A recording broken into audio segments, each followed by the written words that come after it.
The FBI Most Wanted list is best known for containing the names of fugitives that are on the run and wanted by the law.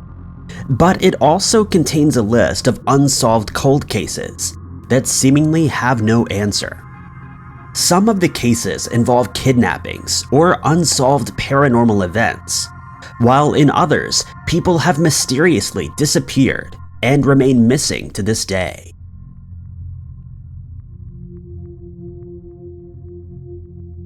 Number 5. Abby Lynn Patterson, a 20-year-old woman from North Carolina, mysteriously disappeared on the 5th of September 2015, and the FBI has added her case to their database of missing people. Abby left her family's home in Lumberton after stating that she needed to run a few errands and that she would be returning in about an hour's time. She had only been in town for a few days, as she had been spending time in a Florida rehab facility for a substance abuse problem. Her mother would tell police that when she woke up, Abby had already left, but had sent a message via Facebook that read, "Mama, I love you, see you later." When she hadn't returned after an hour as scheduled, the family decided to wait a while longer, and they were certain that she would be back soon. But by 6 p.m., Abby had still not returned, and her phone was going straight to voicemail. Her family decided to file a missing person report. Upon investigation, it was discovered that she was last seen getting into a brown Buick.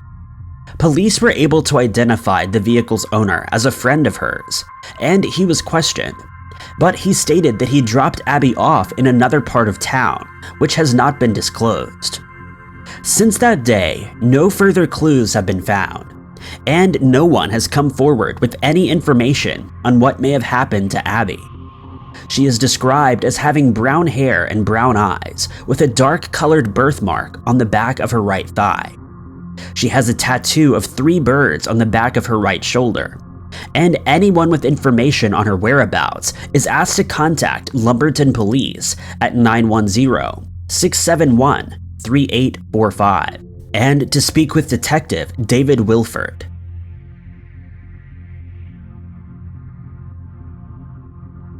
Number 4.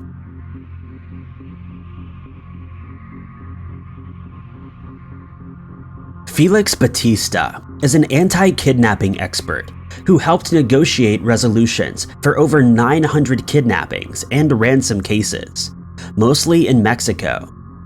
He was also a consultant for the security firm known as ASI Global, which is based in Houston, Texas, but he is now the subject of an FBI cold case. On the 10th of December 2008, Batista was working in Saltillo, Mexico, to negotiate the release of his friend, Pilar Valdez, who was kidnapped while working as the director of security at the Saltillo Industrial Group. Batista's wife, Lourdes, has stated that on that day, she called him on his cell phone, but he told her that he was really busy since there was a kidnapping taking place, and that he would call her back. But that was the last time she ever heard from him. Later that day, while Batista was dining at one of the town's best restaurants, he got a call from Valdez saying that he had been released and he was safe, but that local police needed to speak with him. Lourdes says she is certain that her husband would have thought this to be very strange, and that he would have known something was amiss. Batista would receive several more calls from Valdez, in which he tried to convince him to meet outside the restaurant. He eventually agreed, but left an emergency contact number with the restaurant staff, as well as the people with whom he was dining, and he stated that if anything happened to him, they were to call the number. His fellow diners have stated that Batista felt as though he needed to step outside, as he considered it his obligation. He left his laptop, cell phone, credit cards, and all of his documents behind, and waited outside the restaurant for his friend to arrive. He waited for about 30 minutes before a white van pulled up, and he was approached by a man in uniform. It was found that Valdez was also inside the van and that he had been assaulted, Batista was then bundled into the vehicle and driven away while Valdez was dropped off by the side of the road after being given an undisclosed amount of cash. Batista remains missing, and anyone with information is urged to contact their local FBI office, nearest American embassy, or consulate.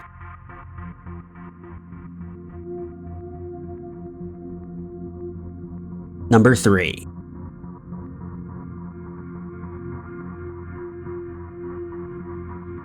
"21-year-old Jonathan Frazier was added to the FBI's list of missing person cold cases when he vanished on the 30th of July, 2016. The unsolved mystery of his disappearance was made all the more intriguing thanks to a tragedy that occurred a few months prior. In November of 2015, Frazier and his close friend, Caleb Jordan Mesquili, were involved in a serious car accident in Hawaii. It's believed that Frazier was driving at the time, though there has been some dispute as to who was actually behind the wheel. Both men were hospitalized after the accident, and Frazier would be left with facial scars that were still visible at the time of his disappearance. Mesquili was hospitalized for several months, and during that time his girlfriend gave birth to their daughter. He would unfortunately pass away in March of 2016. This would lead to a lawsuit being filed by Mesquili's father, Mike Mesquili, who is known in Oahu for being a former nightclub owner, termite and pest control businessman, but also for being involved in organized crime in the area. Mike claimed that not only the driver of the other vehicle involved in the accident was to blame for the passing of his son, but that Frazier also had to pay since he was driving, contrary to reports stating that Mesquili was found in the driver's seat wearing a seatbelt. Then Frazier inexplicably disappeared. Ashley Wong, Frazier's girlfriend, stated that she last saw him as he left their apartment in Hawaii Kai on the 30th of July. His car would eventually be found on the roadside 8 days later, which police found strange as he didn't know anyone in the area where the car was found. But when Mesquili's father was arrested in July of 2020 on charges including racketeering, arson, and kidnapping, more details on Frazier's case would emerge. According to a federal complaint, Mesquili, along with several accomplices, conspired to end Frazier's life and dispose of him in the ocean. Mesquili's case is still ongoing, and Frazier's fate remains unknown at present. The FBI has asked anyone with information that could help solve the case to contact them at 808-566-4300. A $20,000 reward has been offered in the case. Number 2.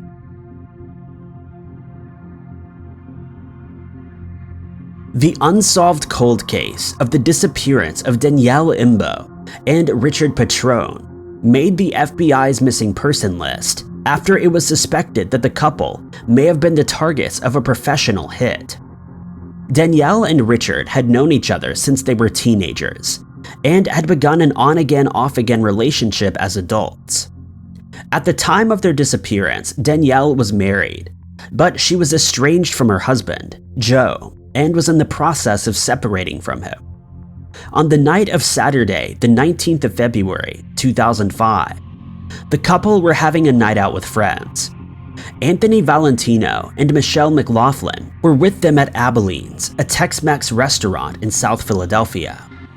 When they later spoke to police, Valentino and McLaughlin told them that Danielle and Richard were having a good time and had been making plans for the following day. At around 11:45 p.m., the couple left the restaurant after telling their friends that Richard would drive Danielle to her condo, which is situated in Mount Laurel, New Jersey. He would then drive back to his own house in Pennsylvania. But when Danielle failed to show up for a hair appointment the following morning, her family suspected that something was amiss. When her husband arrived at her condo at around 3 p.m. to drop off their son and found that she had still not recovered, they started to panic. Police didn't immediately start a search as they had to wait 48 hours. But both Danielle and Richard's families started searching right away, scouring the streets of Philadelphia until the break of dawn. Friends and volunteers canvassed neighborhoods for 100 miles in each direction and distributed flyers with pictures of Richard's truck. Richard's father even went as far as paying a Camden police officer $1,200 to take him up in a helicopter to search for the truck, but to no avail. Since their disappearance, not a single clue has emerged. Neither person's bank account has been accessed. Their cell phones have remained off, and Richard's 2001 black Dodge Dakota truck has still not been found. This lack of evidence has led investigators to conclude that the couple's disappearance is the work of a professional, and that it was an orchestrated act. Danielle's husband, Joe, has been questioned by the FBI many times, since he made threatening phone calls to Richard, in which he told him to stay away from Danielle. He was asked to take a lie detector test, but the results were inconclusive. The FBI is offering a $50,000 reward for information on the couple's disappearance, and anyone with a lead is urged to contact the Philadelphia Citizens Crime Commission tip line at 215-546-8477.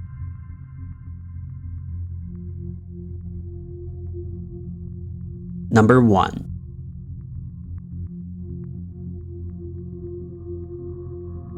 Dana Rishby was born into a wealthy family that lived in Israel. The family was a multicultural one thanks to her father's former job as the personal pilot for the Ugandan dictator, as well as her mother's past as a travel agent. Dana was a dual German-Israeli citizen who loved to travel and spend time abroad, having spent time in several countries, often traveling on her own. After completing her military service, as is required of all Israeli citizens, she was in the process of deciding what to do with the rest of her life.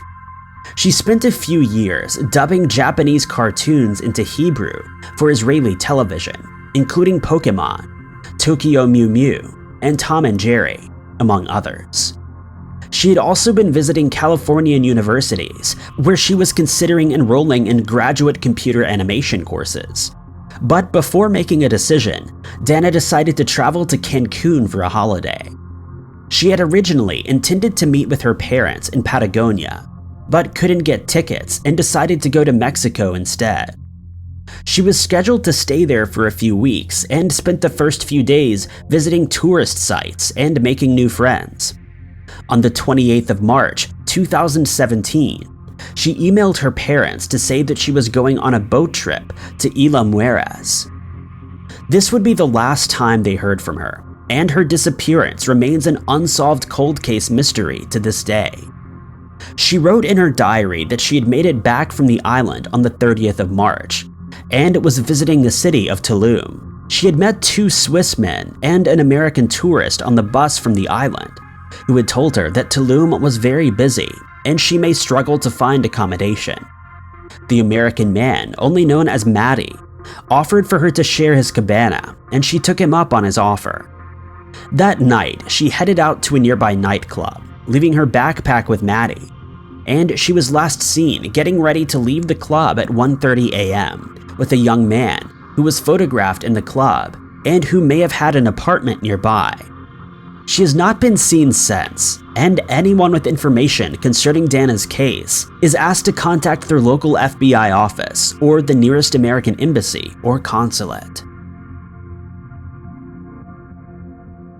Thank you guys so much for watching. If you liked this video, be sure to hit that like button. Also, don't forget to subscribe and click that notification bell to keep up to date with all of our future uploads.